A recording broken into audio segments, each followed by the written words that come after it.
From the 1059 Region Newsroom, the most trusted source for regional news, here's your information update. A Mississauga man sends four to hospital in a firing frenzy. Vaughan Council seeks a higher education facility. And Mother Nature will be shining on golfers today. Look for a mixture of sun and cloud today with afternoon highs of 16. With 1059 The Region News, I'm Bob Pritchard.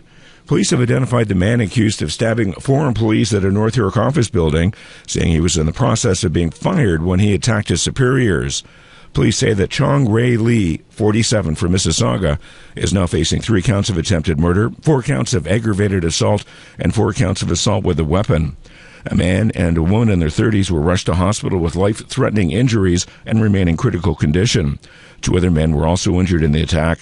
Police say one man has been released from hospital, while the other remained in hospital overnight for observation. The 2 victims, currently in critical condition, were believed to be the attacker's superiors and were in the process of firing him when they were stabbed.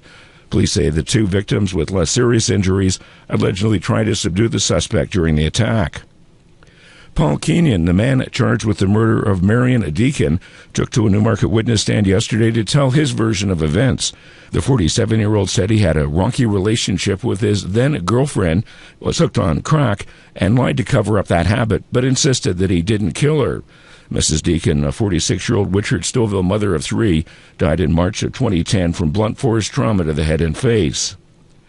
Vaughan councillors are putting their marketing minds to work in an effort to convince York University to build a satellite campus in the area's new downtown core, centered at Highway 7 and Jane Street.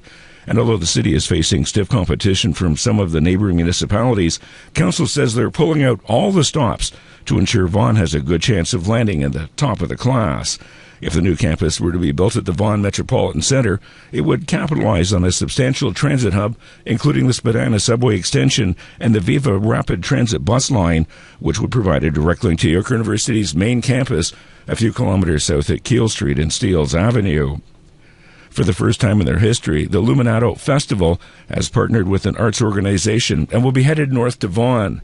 The work of artist Terence Coe will be featured at the McMichael Canadian Art Collection. For Tony Galino, the co-founder and chair of the festival, the decision to come to Vaughan was an easy one. I live in Vaughan. I have an office in Vaughan. I work in Vaughan. To me, Vaughan and Toronto are the same thing. I see Toronto, the greater Toronto area, as this whole area. And part of the original mission was to take the festival from the downtown core. We needed to create a critical mass. So the first number of years, critical mass, downtown, get the experience. But it's absolutely embedded in the vision is to take the festival out into different parts of the GTA. Trustees with the Toronto District School Board have voted against a motion to write a letter to Toronto Council asking them to enforce nudity laws at this year's Pride Parade. The school board has had a float in the parade since 1996, but some trustees said not enforcing the nudity laws puts into question the family friendliness of the event. Several members of the board spoke out against the motion, saying it was not their job to police the police.